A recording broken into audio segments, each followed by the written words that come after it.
உலகெங்கும் வாழுகிற தமிழ் உறவுகள் யாவருக்கும் என்றும் எடப்பாடியார் யூடியூப் சேனல் வாயிலாக உங்கள் நாஞ்சில் டொமினிக் எனது இதயம் கனிந்த வாழ்த்துக்களையும் வணக்கங்களையும் தெரிவித்துக் கொள்வதில் நான் மட்டற்ற மகிழ்ச்சி அடைகிறேன். அருமைக்குரியவர்களே, இன்னைக்கு ஒரு வித்தியாசமான நிகழ்ச்சி மூலமாக உங்களையெல்லாம் சந்திப்பதில் நான் மிகுந்த மகிழ்ச்சி அடைகிறேன். என்ன நிகழ்ச்சின்னா, இன்றைக்கு நாம் பார்க்க இருக்கிற நிகழ்ச்சி கேள்வியும் நானே பதிலும் நானே என்கிற ஒரு நிகழ்ச்சி மூலமாக நான் உங்களை சந்திக்க இருக்கிறேன். இந்த நிகழ்ச்சியில் உங்களிடம் பேசிக்கொண்டிருக்கிற நாஞ்சில் டொமினிக் ஆகிய நான் எனக்கு நானே கேள்வி கேட்டு அந்த கேள்விக்கான பதிலை நானே உங்களுக்கு தருகிறது போல ஒரு நிகழ்ச்சியை வடிவமைத்திருக்கிறேன். இந்த நிகழ்ச்சியை நீங்கள் கண்டு கேட்டு ரசித்து மகிழுங்கள். இந்த நிகழ்ச்சி தொடர்பான உங்களுடைய கருத்துக்களை கமெண்டில் தெரிவியுங்கள். நிகழ்ச்சி உங்களுக்கு பிடித்திருக்கிறதுன்னா லைக் பண்ணுங்க. இந்த நிகழ்ச்சிக்கும் தொடர்ந்து உங்களுடைய மேலான ஆதரவினை தாருங்கள் என்று உங்களை வேண்டி விரும்பி கேட்டுக்கொண்டு இந்த நிகழ்ச்சிக்குள்ளே நாம் கடந்து செல்லுகிறோம். கேள்வியும் நானே பதிலும் நானே, நாஞ்சில் டொமினிக். மரியாதைக்குரிய நாஞ்சில் டொமினிக் அவர்களே, இந்த நிகழ்ச்சியில் நீங்கள் கலந்து கொண்டிருக்கிறீர்கள். கேள்வியும் நானே பதிலும் நானே நிகழ்ச்சி மூலமாக உங்களை வரவேற்பதில் மட்டற்ற மகிழ்ச்சி அடைகிறேன். உங்களிடத்தில் கேட்பதற்கு பல்வேறு கேள்விகள் இருக்கிறது. பல்வேறு கேள்விகள் குறித்து உங்களிடத்தில் கேட்க வேண்டியது இருந்தாலும் கூட இன்றைக்கு தமிழ்நாட்டினுடைய அரசியல் களத்தை பொறுத்தமட்டில் பாரதிய ஜனதா கட்சி அதிமுகவுடைய கூட்டணி உருவாகி இருக்கிறது. கூட்டணியை உருவாக்குவதற்காக மத்திய உள்துறை அமைச்சர் அமித்ஷா அவர்கள் ஏப்ரல் திங்கள் 25 தமிழ்நாட்டுக்கு வருகை தந்திருந்தார்கள். அவருடைய வருகையின் போது அதிமுக பாஜக என்டிஏ கூட்டணியை அறிவித்துவிட்டு சென்றார்கள். அதற்கு பிறகு இன்றைக்கு ஜூன் திங்கள் மீண்டும் அவர் தமிழ்நாட்டுக்கு வருகை தந்திருக்கிறார். ஆக இந்த நிலையில் அதிமுக பாஜக இணைந்திருக்கிற தமிழகத்தினுடைய என்டிஏ கூட்டணி தொடர்பான உங்களுடைய கருத்து, உங்களுடைய பார்வையை தயவு கூர்ந்து தெரிவிக்குமாறு கேட்டுக்கொள்கிறேன். உலகெங்கும் வாழுகிற தமிழ் உறவுகளுக்கு உங்கள் நாஞ்சில் டொமினிக் எனது இதயம் கனிந்த வாழ்த்துக்களையும் வணக்கங்களையும் தெரிவித்துக் கொள்கிறேன். கேள்வியும் நானே பதிலும் நானே நிகழ்ச்சி மூலமாக இந்த நிகழ்ச்சியில் கலந்து கொள்வதிலேயும் உங்களிடத்தில் பேசுவதிலேயும் நான் மட்டற்ற மகிழ்ச்சி அடைகிறேன். ஒரு கேள்வியை கேட்டிருக்கீங்க. என்னென்னா, தமிழ்நாட்டில் பாரதிய ஜனதா கட்சியும் அதிமுகவும் கூட்டணி கண்டிருக்கிறது. இந்த கூட்டணி என்டிஏ கூட்டணி குறித்து உங்களுடைய பார்வை என்ன என்கிற ரீதியில் நீங்கள் கேட்டிருக்கீங்க. தமிழ்நாட்டை பொறுத்தமட்டில் பாரதிய ஜனதா கட்சி அதிமுக கூட்டணி என்பது ஒன்றும் புதிதல்ல. ஏற்கனவே பல்வேறு காலகட்டங்களிலே அதிமுகவும் பாஜகவும் கூட்டணி கண்டிருக்கிறது. சில நேரங்களில் இந்த கூட்டணி வெற்றி பெற்றிருக்கிறது. சில நேரங்களில் இந்த கூட்டணி வெற்றி வாய்ப்பை இழந்திருக்கிறது. புரட்சி தலைவி அம்மா அவர்களுடைய காலத்திலிருந்து இன்றைக்கு கழகத்தினுடைய பொதுச் செயலாளராக இருக்கிற புரட்சி தமிழர் எடப்பாடியார் அவர்களுடைய காலம் வரை பல்வேறு காலகட்டங்களிலே பாரதிய ஜனதா கட்சியோடு பயணித்த பெருமை அண்ணா திராவிட முன்னேற்ற கழகத்துக்கு உண்டு. ஆக தமிழ்நாட்டினுடைய அரசியல் களத்தை பொறுத்தமட்டில் அதிமுக தொண்டர்களும் பாஜக தொண்டர்களும் இணைந்து பணியாற்றுவதிலே ஒன்றும் சிரமம் இல்லை என்றே நான் கருதுகிறேன். ஆக அதிமுக தொண்டர்களும் பாஜக தொண்டர்களும் களத்தில் கிரவுண்ட் லெவலில் மிகச்சிறப்பான பணிகளை மேற்கொள்வார்கள். அதிலேயும் இன்னைக்கு தமிழ்நாட்டை பொறுத்த மட்டும் தமிழ்நாட்டை ஆளுகிற கட்சியாக இருக்கிற திராவிட முன்னேற்ற கழகத்தின் மீது ஒரு ஆன்டி இன்கம்பன்சி இன்றைக்கு மிக பலமாக இருந்து கொண்டிருக்கிறது. தமிழ்நாடு மக்களை பொறுத்த மட்டும் இந்த அரசாங்கத்தை அவர்கள் முற்றிலுமாக வெறுக்கிற சூழல் இன்னைக்கு உருவாகி இருக்கிறது. திராவிட முன்னேற்ற கழக அரசாங்கம் தங்களுடைய தேர்தல் அறிக்கையிலே ஒரு 500 சொச்சம் வாக்குறுதிகளை தமிழ்நாட்டு மக்களுக்கு தந்தார்கள். அவர்கள் தந்த வாக்குறுதிகளில் இன்னைக்கு ஒரு 10% வாக்குறுதிகளாக நிறைவேற்றி இருக்கிறார்களா என்று பார்க்கிற போது நிச்சயமாக கிடையாது. ஆக தமிழ்நாட்டிலே இருக்கிற அடித்தட்டு மக்களுடைய தேவைகளை இந்த அரசாங்கம் நிவர்த்தி செய்திருக்கிறதா, பூர்த்தி செய்திருக்கிறதா என்று கேட்டால் கிடையாது. இந்த நாட்டில் இருக்கிற அரசாங்க ஊழியர்களுக்கான கோரிக்கைகளை இந்த அரசாங்கம் நிறைவேற்றி கொடுத்திருக்கிறதா என்று கேட்டால் அதுவும் கிடையாது. ஆக சாமானிய மக்கள் முதல் இந்த நாட்டிலே மிக உயரத்தில் இருக்கிற அந்த மக்களுக்கு வரை எதையும் செய்யாத ஒரு அரசாங்கமாக இன்றைக்கு தமிழ்நாட்டில் திராவிட முன்னேற்ற கழக அரசாங்கம் தொடர்ந்து கொண்டிருப்பதை நாம் கண்கூடாகவே பார்க்க முடிகிறது. ஆக அனைத்து தரப்பு மக்களும் இன்னைக்கு அவர்களுடைய நினைப்பெல்லாம் என்னவா இருக்குன்னு சொன்னால், இந்த அரசாங்கம் எப்போது வீட்டுக்கு அனுப்பப்படும், இந்த அரசாங்கம் எப்போது தன்னுடைய ஆட்சி காலத்தை நிறைவு செய்து போயிடும், எப்போ ஒரு புதிய அரசு தமிழ்நாட்டில் ஏற்படும் என்கிற ரீதியிலே தான் இன்றைக்கு தமிழ்நாட்டில் இருக்கிற வாக்காளர்கள், தமிழ்நாட்டு மக்களுடைய சிந்தனை, எண்ண ஓட்டம் இன்னைக்கு இருந்து கொண்டிருக்கிறது என்பதை நாம் இன்னைக்கு பரவலாக பார்க்க முடிகிறது. ஆக இந்த சூழலிலே தான் 2026 சட்டமன்ற தேர்தலை பொறுத்த மட்டும் ஆளுகிற திராவிட முன்னேற்ற கழகம் என்ன நினைச்சதுன்னா, மிருக பலத்தோடு இன்றைக்கு கூட்டணி பலம் இருக்கிறது. கூட்டணி எந்த விதமான சலசலப்பும் இல்லாமல் நாங்கள் இன்டாக்டாக இருக்கிறோம்.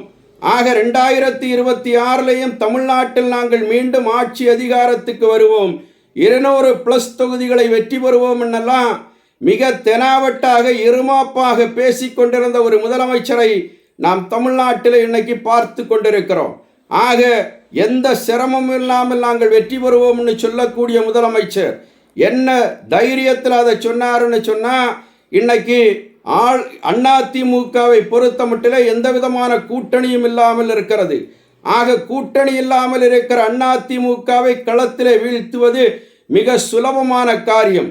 ஆகையினாலே அதிமுகவை வீழ்த்தி மீண்டும் ஹாட்ரிக் வெற்றி பெற்று 2வது முறையாக தன்னுடைய அரசியல் வரலாற்றிலேயே முதல் முறையாக ஆட்சி அதிகாரத்துக்கு வந்துவிடலாம் என்கிற முனைப்போடு, அந்த எதிர்பார்ப்போடு இருந்த திராவிட முன்னேற்ற கழகத்துக்கு கடந்த ஏப்ரல் திங்கள் 25ஆம் தேதி தமிழ்நாட்டுக்கு வருகை தந்த உள்துறை அமைச்சர் மரியாதைக்குரிய அமித்ஷா அவர்கள் அதிமுக பாஜகவினுடைய கூட்டணியை, என்டிஏ கூட்டணியை அறிவித்த உடனேயே அவர்களுக்குள்ளே ஒரு சலனம் ஏற்பட்டிருக்கிறது, ஒருவித பயம் ஏற்பட்டிருக்கிறது. தமிழ்நாட்டினுடைய அரசியல் களத்தை எவ்வாறு சந்திப்பது, எப்படி ஃபேஸ் பண்ணுவது என்பது போன்ற ஒரு சில அந்த சஞ்சலம் இன்னைக்கு ஆளுகிற திராவிட முன்னேற்ற கழகத்தினுடைய கூட்டணிக்குள்ளே ஏற்பட்டிருக்கிறது என்பதை அவர்களுடைய சமீப காலமான பேட்டிகள் மூலமாகவே நாம் பார்க்க முடிகிறது. அண்ணா முதலமைச்சர் மரியாதைக்குரிய MK ஸ்டாலினாக இருக்கட்டும், அவர்களுடைய கூட்டணியிலே அங்க வகித்திருக்கிற காங்கிரஸாக இருக்கட்டும், கம்யூனிஸ்டுகளாக இருக்கட்டும், விடுதலை சிறுத்தைகளாக இருக்கட்டும், இன்னைக்கு அமைந்திருக்கிற இந்த என்டிஏ கூட்டணி குறித்து பல்வேறு தவறான கருத்துக்களை நாட்டு மக்கள் மத்தியிலே சொல்லிக் கொண்டிருக்கிறார்கள். இந்த கூட்டணி ஜெல்லாகாது என்பது போல எல்லாம் அடிமட்டத்தில் இருக்கிற தொண்டர்கள் ஒருங்கிணைந்து பணியாற்ற முடியாது, ஜெல்லாகாது என்பது போன்ற கருத்துக்களை அவர்கள் பேசிக்கொண்டிருந்தாலும் அது வேணும்னா அவர்களுடைய திருப்திக்காக பேசிக்கொள்ளலாமே தவிர, அதிமுக பாஜக கூட்டணியை பொறுத்த மட்டும் இன்னைக்கு உறுதியான கூட்டணியாக இருக்கிறது. நாட்டு மக்கள் விரும்புகிற கூட்டணியாக இருக்கிறது. அதிமுக தொண்டர்கள் விரும்புகிற கூட்டணியாக இருக்கிறது. பாஜக தொண்டர்கள் ஏற்றுக்கொள்ளுகிற கூட்டணியாக இருக்கிறது. ஆக களத்தில் பாஜகவும் அதிமுகவும் இணைந்து பணியாற்றுகிற சூழல் இன்னைக்கு களத்தில் இருந்து கொண்டிருக்கிறது. நிச்சயமாக 2026 சட்டமன்ற தேர்தல் களத்தை பொறுத்த மட்டும் இந்த என்டிஏ கூட்டணியில் இன்னும் தேசிய முற்போக்கு திராவிடக் கழகம் இணைந்து கொள்ளும், பாட்டாளி மக்கள் கட்சி தன்னை இணைத்துக் கொள்ளும், அம்மா மக்கள் முன்னேற்றக் கழகம் என்கிற கட்சி தன்னை இணைத்துக் கொள்ளும், இன்னும் பல்வேறு கட்சிகள் இந்த கூட்டணிக்குள்ளே தங்களை இணைத்துக் கொள்வார்கள். ஒரு மிகப்பெரிய கூட்டணியாக இந்த கூட்டணி உருவெடுக்கும். காலப்போக்கில் போகிற போக்கில் 2025 இறுதியிலே அதிமுக தொண்டர்கள் எதிர்பார்க்கிறார்கள். புதிதாக கட்சி துவங்கி இருக்கிற தமிழகத்தினுடைய உச்ச நடிகராக இருக்கிற மரியாதைக்குரிய தளபதி விஜய் அவர்களுடைய தலைமையிலான தமிழக வெற்றி கழகம் கூட என்டிஏ கூட்டணிக்குள், அதிமுகவுடைய தலைமையிலான கூட்டணிக்குள் தன்னை இணைத்து கொண்டு போட்டியிடுகிற போது தமிழ்நாட்டை ஆளுகிற திராவிட முன்னேற்ற கழகத்துக்கு அது மிகப்பெரிய சவாலாக இருக்கும். வெறும் சவாலாக இல்லாமல் திராவிட முன்னேற்ற கழகத்தை தமிழ்நாடு அரசியலிலிருந்து ஒட்டுமொத்தமாக துடைத்து எறிகிற ஒரு தேர்தலாக 2026 தேர்தல் சரித்திரம் பேசுகிற தேர்தலாக அமையும் என்பதில் எள்ளளவும் சந்தேகம் இல்லை என்பதை நான் பணிவோடு பதிவு செய்ய கடமைப்பட்டிருக்கிறேன். நாஞ்சில் டொமினிக் சார், ஒரு 2-3 நாட்களுக்கு முன்னால் மத்திய உள்துறை அமைச்சர் மரியாதைக்குரிய அமித்ஷா அவர்கள் தமிழ்நாட்டினுடைய மதுரைக்கு விஜயம் செய்திருந்தார்கள். அவர் மதுரைக்கு விஜயம் செய்த நேரத்தில் அவர் அதிமுக பாரதிய ஜனதா கட்சியினுடைய கூட்டணி ஆட்சி 2026 தமிழ்நாட்டில் அமையும் என்பது போல பேசி சென்றிருப்பதாக இன்னைக்கு நாடு முழுவதும் பத்திரிகைகளிலேயும் தொலைக்காட்சி விவாதங்களிலேயும் பேசப்படுகிறது. ஏதாவது மரியாதைக்குரிய அமித்ஷா அவர்கள் பாஜக அதிமுக கூட்டணி ஆட்சி தான் அமையும் என்பது போன்ற கருத்துக்களை ஏதாவது வெளியிட்டிருக்கிறாரா? இது தொடர்பான உங்களுடைய கருத்து என்ன என்பதை தயவு கூர்ந்து பதிவு செய்யுங்கள். அருமைக்குரியவர்களே, உங்களுடைய கேள்வி நல்ல கேள்வி. என்னன்னா, ஏப்ரல் திங்கள் 25ஆம் தேதி தமிழ்நாட்டுக்கு விஜயம் செய்த மரியாதைக்குரிய மத்திய உள்துறை அமைச்சர் அமித்ஷா அவர்கள் அன்னைக்கு அதிமுக பாஜகவினுடைய உறவை, கூட்டணியை உறுதி செய்து கொண்டு டெல்லிக்கு திரும்பினார். அதற்கு பிறகு ஜூன் திங்கள் அவர் மீண்டும் என்ன பண்ணியிருக்காருன்னா, தமிழ்நாட்டினுடைய மதுரை மண்ணுக்கு வருகை தந்திருக்கிறார்.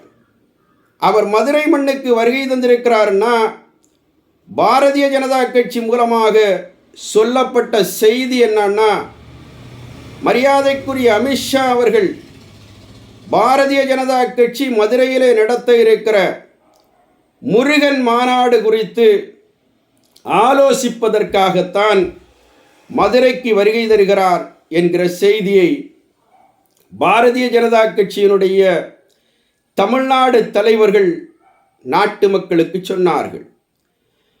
ஆனால் மரியாதைக்குரிய அமித்ஷா அவர்கள் வருவதற்கு ஒரு 2 நாட்களுக்கு முன்னால் துக்ளக் பத்திரிகையினுடைய ஆசிரியர் மரியாதைக்குரிய ஆடிட்டர் குருமூர்த்தி அவர்களும், சென்னை மாநகராட்சியினுடைய முன்னாள் மேயர், அண்ணா திராவிட முன்னேற்ற கழகத்தை சார்ந்த மரியாதைக்குரிய சைதை துரைசாமி அவர்களும் தைலாபுரம் தோட்டத்துக்கு சென்று பாட்டாளி மக்கள் கட்சியினுடைய தலைவர் மருத்துவர் ஐயா ராமதாஸ் அவர்களை சந்தித்து பேசியிருக்கிறார்கள். ஆக தந்தைக்கு மகனுக்கும் இடையிலே நடந்து கொண்டிருக்கிற சலசலப்புகள், மனவருத்தங்கள், குழப்பங்கள், இவைகள் குறித்து மரியாதைக்குரிய உள்துறை அமைச்சர் அமித்ஷா அவர்களுடைய வழிகாட்டுதல் படியே ஆடிட்டர் குருமூர்த்தி அவர்கள் மருத்துவர் ஐயா ராமதாஸ் அவர்களை சந்தித்து பேசினார் என்கிற செய்திகள் நாடு முழுவதும் ஏடுகளிலும் தொலைக்காட்சி சேனல்களிலும் பரவிக்கொண்டிருந்த அந்த சூழலிலேதான் நாடாளுகிற உள்துறை அமைச்சர் மரியாதைக்குரிய அமித்ஷா அவர்கள் தமிழ்நாட்டுக்கு மதுரை மண்ணுக்கு விஜயம் செய்திருக்கிறார்கள்.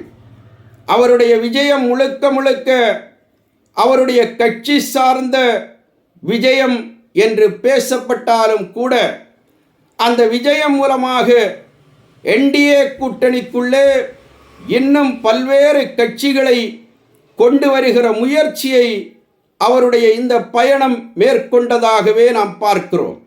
ஏன்னா என்டிஏ கூட்டணிக்குள்ளே தேசிய முற்போக்கு திராவிடக் கழகம் ஒரு சலனத்தோடு சமீப காலமாக இருப்பதை அரசியல் வட்டாரத்தில் நம்மாலே பார்க்க முடிகிறது. பாட்டாளி மக்கள் கட்சியை பொறுத்தமட்டிலே உள்கட்சி விவகாரத்திலே சிக்கி திணறுகிறது. தந்தைக்கும் மகனுக்கும் இடையிலே நடக்கிற மோதல், முரண்பாடுகள்.